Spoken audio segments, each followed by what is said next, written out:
Namaste. Welcome to Krishna book readings. Again, my name is Janapati Das. Please accept my most humble obeisances. Let me offer my respectful obeisances unto my spiritual master. Nama Om Vishnu Padaya Krishna Prastaya Bhutale Srimate Siddha Swarupananda, and my spiritual grandfather A.C. Bhaktivedanta Swami Prabhupada, who has translated and purported upon this 10th canto of the Srimad Bhagavatam, of which we are reading, entitled the Krishna book. Nama Om Vishnu Padaya Krishna Prastaya Bhutale Srimate Bhaktivedanta Swami Iti Namine. So, as usual, we will start our class off with the hearing and repeating of the sacred mantras, the sacred names of Sri Krishna and his associates, and which is called Kirtan. So please join along. If this is your first time to this channel, please take a moment to like and subscribe, comment on the videos, and share the content with your friends. This is called Krishna Katha, the hearing and the repeating and sharing of the pastimes of Krishna, the Supreme Personality of Godhead. So let's chant.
Haribol.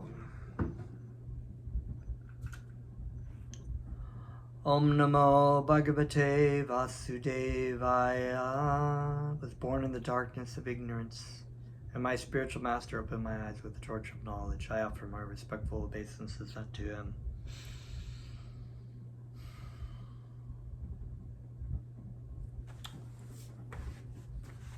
Okay, so we are continuing our story of the talks between Rukmini and Krishna. As you remember, Krishna is the Supreme Personality of Godhead, and because he is the Supreme Personality of Godhead, he possesses all things. And one of the personality traits of Krishna is that he's a jokester. He's a jokester. He likes to kid the gopis, likes to make fun of them, and in a loving sport, of course. Everything that Krishna does is wonderful. The same things that are done by material people in this world sometimes is offensive and it's not very pleasurable. Like Krishna and the coward boys would do all these rascally things, and you just think, oh, how wonderful that Balaram and Krishna are, playing jokes on the elderly gopis by making fun of their milk and feeding it to the monkeys, and you just think how wonderful because it's Krishna. But if you have like a materialistic boy or material boy who's just like making fun of his elders or causing problems or wrestling, you're like, oh, it's just not as, or the boy that makes fun of the girls, just not really funny. You think, it's not as nice. So of course Krishna always likes to irritate his queens so that he can get pleasure out of seeing them irritated and chastising them. It's just a loving relationship with his queens. So he tries this with Rukmini Devi, who is so dedicated. She's non-different than the Lakshmi. She is the goddess of fortune.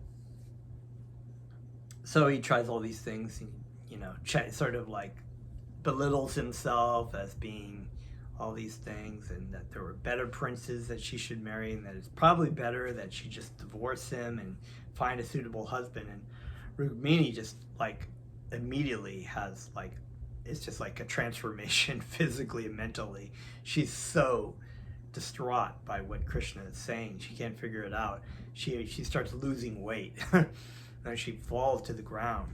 She drops the fan that she was fanning with him, and Krishna's like, oh, guess she's not taking that in a joking manner. So that's where we left off. And of course it's all really wonderful. The Supreme Personality is very expert in putting a thing reasonably for one's understanding, and thus he tried to retract all that he had said before. He is the only resort for all the devotees, and so he knows very well how to satisfy his pure devotees. Krishna understood that Rukmini could not follow the statements which he had made in a joking way. To counteract her confusion, he again began to speak as follows. My dear daughter of King Vidarbha, my dear Rukmini, please do not misunderstand me. Don't be unkind to me like this. I know you are sincerely and seriously attached to me. You are my eternal companion. The words which have affected you so much are not factual. I wanted to irritate you a bit, and I was expecting you to make counter answers to those joking words. Unfortunately, you have taken them seriously. I am very sorry for it. I expected that your red lips would tremble in anger on hearing my statement, and you would chastise me in many words. O perfection of love, I never expected that your condition would be like this. I expected that you would put your blinking eyes upon me in retaliation, and in that way I would be able to see your beautiful face in that angry mood. My dear beautiful wife, you know that we are householders. We are always busy in many household affairs, so we long for a time that we can enjoy some joking words between us. That is our ultimate game in household life. Actually, the householders work very hard day and night, but all fatigue of day's labor becomes minimized as soon as they meet, husband and wife together, and enjoy life in many ways. Lord Krishna wanted to exhibit himself just as an ordinary householder who delights himself in exchanging joking words with his wife. He therefore repeatedly requested Rukmini not to take those words very seriously. In this way, when Lord Krishna pacified Rukmini by his sweet words, she could understand that what was formerly spoken by him was not actually meant, but was spoken to evolve some joking pleasure between themselves. She was therefore pacified by hearing the words of Krishna. Gradually she was freed from all fearfulness of separation from him, and she began to look on his face very cheerfully with her naturally smiling face. She said, "My dear lotus-eyed Lord, your statement that we are not a fit combination is completely right. It is not possible for me to come to an equal level with you because you are the reservoir of all qualities, the unlimited Supreme Personality of Godhead. How can I be a fit match for you? There is no possibility of comparison with you, who are the master of all greatness, controller of the three qualities, and object of worship for great demigods like Brahma and Lord Shiva. As far as I'm concerned, I am a production of the three modes of material nature. The three modes of material nature are impediments toward the progressive advancement of devotional service." So that's actually a really important point. Three modes of material nature: goodness, passion, sattva, right? Passion, rajas, and tamas, ignorance, right? Represented from Lord Vishnu in goodness, who maintains the creating process of passion created by Lord Brahma, is represented by Lord Brahma, and the destructive energy, or mode, as represented by Lord Shiva, who destroys the universe at the end of the universe. And why is goodness? So this is a very important point. So we notice this. There's some reference to these modes, okay, that interact through all the material nature. You find it throughout the food, the music, the way that people act, the kinds of dress. There's so many activities that are in these modes. So, for example, if we are representing the mode of goodness, that is represented as very clean, fresh food, fruits, vegetables. Like the standing by a beach in the morning, very clean air, and good music, like modes of goodness. Music includes like Bach and, things that uplift, and this is good. But it can also be, people oftentimes will be attracted to the mode of goodness, but they don't know where to go with that. So they go to the mode of goodness and then they interact in the modes of passion or the modes of ignorance when they're there. For example, if they go to a beautiful place like Hawaii, which is in the mode of goodness, they don't know what to do. So they go to the beach, they eat meat, that's a mode of passion. They dance, that's a mode of passion. They drink alcohol or other intoxicants, that's the mode of ignorance. They sleep a lot, that's the mode of ignorance. So, there is no, that's just sort of like we're kind of moving between these things. So, but the best place to be, of course, is in the mode of goodness.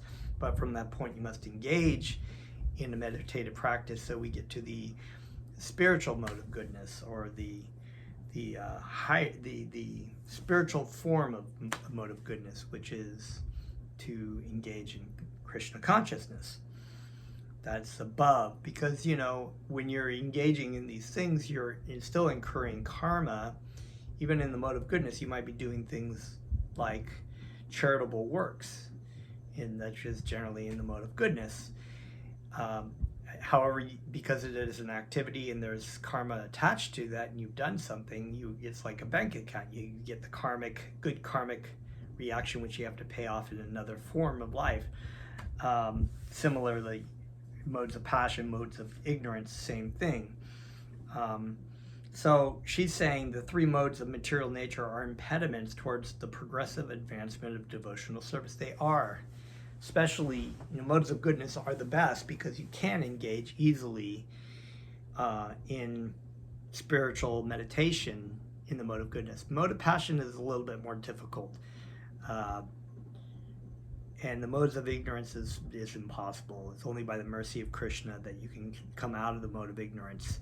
Mode of ignorance is all representative of heavy drug use, heroin use, drinking alcohol, sleeping a lot, depression, so many things, dirtiness, darkness, old food. There's definitely music that's in the mode of ignorance. So it's an impediment, but some of them are more of an impediment, like the mode of ignorance, the mode of passion. And when we say impediment, they keep in the way because we're constantly reacting and acting in these different modes without seeing the goal of life as being the real progressive advancement in devotional service, serving Krishna. When and where can I be a fit match for you? My dear husband, you have rightly said also that, being afraid of the kings, you have taken shelter in the water of the sea. But who is the king of this material world? I do not think that the so-called royal families are kings of the material world. The kings of the material world are the three modes of material nature. They are actually the controllers of this material world. You are situated in the core of everyone's heart, where you remain completely aloof from the touch of the three modes of material nature, and there is no doubt about it. This is a very good point. So people oftentimes, and this is a good example of many stories, including the story of King Raghu, I think is his name, Raghu, but Jada Bharat, right? Jada Bharat was formerly King Bharat in his previous life, but had become attached to a deer and was reborn as a deer in his next life, but he remembered, so he actually kept that remembrance, and in the previous next life, after being a deer, he was born as Jada Bharat. But in that case, he acted like, even though he was an enlightened being, he acted like he was dumb and deaf, so he was never attached. No one ever paid him any attention. So that's a whole great story of Jada Bharat. I recommend reading that in Srimad Bhagavatam. In the end, he educates the king about this very much, saying basically that, you may be my master and I'm your servant in this life, and maybe in our next life our roles will be switched. And because people are affected by the material modes of nature and the false ahankar, the false ego, the false concept of thinking that they're the body. So this false concept of thinking, by being influenced by these different modes of material nature, we tend to think, I am this person, I have this power, I have this money, I have this wealth, I have this status, this is who I am. But actually, and so they're just controlled by these different modes in this illusion. But Krishna is there in your heart, constantly, separate, but he's always there. You say you always maintain enmity with the worldly kings, but who are the worldly kings? I think the worldly kings are the senses. So there's another thing. So, you have the senses, which are completely binding us as well. We're very much attracted to hearing, to smelling, to tasting, to touching different things, and trying to stuff things in our orifices to try to find that happiness. And so the senses are in our control, but actually Krishna is known as Hrishikesh, or the master of the senses. So actually the goal of human life is to not satisfy our own senses, but to satisfy Krishna's senses. So therefore, that's why we engage in sadhana bhakti. We offer things, we touch our beads, we speak with the mantra, we smell the tulsi flower, or the tulsi, we offer that, we make food, and we eat the food that we've offered to Krishna. So we're engaging actually Krishna's senses, but we're benefiting from that kind of activity spiritually by redirecting our tendencies of these senses to be in the service of Krishna. They are most formidable when they control everyone. Everybody's controlled by their senses. Just look at, I mean, it's actually really amazing to me how much people are controlled by their tongue, especially in their genitals. It's just what they live for, and they don't see anything else beyond that. Certainly you maintain enmity with these material senses. You are never under the control of the senses, rather you are the controller of the senses. Rishikesh, there we go. My dear Lord, you have said that you are bereft of all royal power, and that is also correct. Not only are you bereft of material world supremacy, but even your servants, those who have some attachment to your lotus feet, also give up the material world supremacy because they consider the material position to be the darkest region, which checks the progress of spiritual enlightenment. It's so true. When this is why we say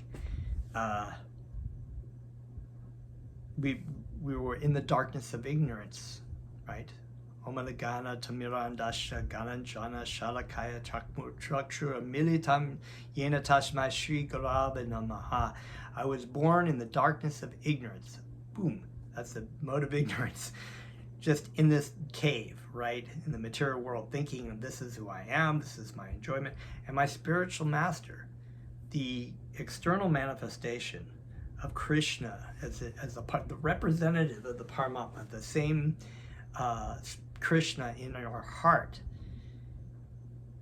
through his mercy and kindness and compassion for all the living souls who are lost in this material world. And that's why it says in the Bhagavad Gita, out of compassion for them, I, as the light and the candle light in the heart, destroy the darkness of ignorance with this knowledge of Bhakti Yoga, our true nature and our relationship with Krishna. It's very, very wonderful, very, very beautiful. So he says here, your servants, those who have some attachment to your lotus feet, have given up the material world's supremacy because they consider the material position to be the darkest region, which checks the progress of spiritual enlightenment. It is the darkest region. And it is such an illusion, this material world. Whatever pleasure we can get out of here, either we get it and then it's gone eventually, or we don't get it and we're trying and we just leave this world like dogs. We have the opportunity to engage in a wonderful service of Krishna, to find our true status, our true nature, our true position as the servant of Krishna, which is our most blissful position. Your servants do not like material supremacy, so what to speak of you? My dear Lord, your statement that you do not act as an ordinary person with a particular aim in life is also perfectly correct. Even your great devotees and servants, known as great sages and saintly persons, remain in such a state that no one can get any clue to the aim of their lives. They are considered by the human society to be crazy and cynical. So true. So to a person who's lost in a cave, they can't figure out what is this person, unless they have some inkling in their heart as to, through the mercy of Krishna, they're like, my life is not happy and I want to know why this person is so happy. But a lot of people, they're just like, if they're lost in the mode of ignorance, especially in that story of Jada Bharat, the brothers of Jada Bharat had zero spiritual inclination or desire, and so they just thought Jada Bharat is nuts, he's crazy. So did the followers of Kali, who kidnapped Jada Bharat to sacrifice, and then were in turn slaughtered by Kali, who knew that Jada Bharat was a great devotee of Krishna. Their aim of life remains a mystery to the common human being. The lowest of mankind can know neither you nor your servant. A contaminated human being cannot even imagine the pastimes of you and your devotees. O unlimited one, when the activities and endeavors of your devotees remain a mystery to the common human being, how can they understand your motive and endeavor? All kinds of energy Energies and opulences are engaged in your service, but still they are resting at your shelter. So Krishna is so merciful, actually. Though so many people do not take to, as Bhaktivedanta would say, this is a, spiritual life is a secret, an open secret, but a secret, open secret. So, in other words, it's open for people, but most people are not really interested in spiritual life. But, as devotees of Krishna, it's our duty to our spiritual master to try to enlighten people, to have our secret weapon of giving people the prasadam, our chanting around them. And we know from the scriptures that even a person who says the name of Krishna just once, even jokingly, or even as a hateful thing, can if they've heard it from a devotee of Krishna, it is very beneficial for them. So this is our means, by giving people Krishna. You have described yourself as penniless, but this condition is not poverty, since there is nothing in existence but yourself. You do not require to possess anything. You yourself are everything. Unlike others, you do not require to purchase anything extraneously. So everything, it's like it said in the Sri Shapanishad, all things animate and inanimate are owned and controlled by God. They're all the energy, everything, are, even us, our bodies, and us, we're all belong to Krishna. So there's nothing, it's all Krishna. Unlike others, you do not require to purchase anything extraneously. With you, all contrary things can be adjusted because you are absolute. You do not possess anything, but no one is richer than you. In the material world, no one can be rich without possessing. Since your lordship is absolute, you can adjust the contradiction of possessing nothing, but at the same time being the richest. In the Vedas, it is stated that although you have no material hands and legs, you accept everything which is offered in devotion by your devotees. You have no material eyes and ears, but still you can see everything everywhere, and you can hear everything everywhere. Although you do not possess anything, the great demigods who accept prayers and worship from others come and worship you to solicit your mercy. How can you be categorized among the poor? My dear Lord, you have also stated that the richest section of human society does not worship you. This is also correct, because persons who are puffed up with material possessions think of utilizing their property for sense gratification. That is like when Jesus said it's easier for a camel to go through the eye of a needle than it is for a rich man to go to heaven. Meaning that, there are letting stories in the Bible because of that. Also, the rich man that came to Jesus and said, "What can I do to serve you?" And Jesus said, "Give everything away to the poor and come and follow me." And he left very sad because he was very attached to the enjoyment of material sense gratification. And that's this is not only rich people, but also poor people too. Poor people tend to think, if I only had that, Rich people, they have those things, they have the propensity for that, they're attached to it, but they're also fearful to lose it. And they also realize down the line that those things don't actually make them happy, but yet they don't understand that. Most times they don't understand that. So when a poverty-stricken man becomes rich, he makes a program for sense gratification. This is due to his ignorance of how to utilize his hard-earned money. So engaging in the service of Krishna, one can, even when they receive money, they understand that it's all of Krishna's money. It all belongs to Krishna.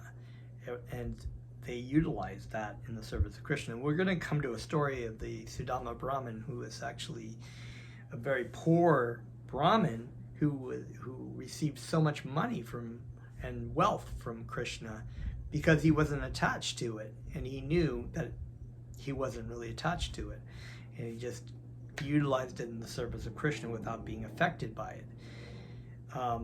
Sometimes people have money and it's taken away from Krishna because Krishna understands that it's an impediment they're wanting to serve Krishna, but they're attached to the material wealth. So sometimes Krishna takes that away so they can just be completely dependent upon Krishna. So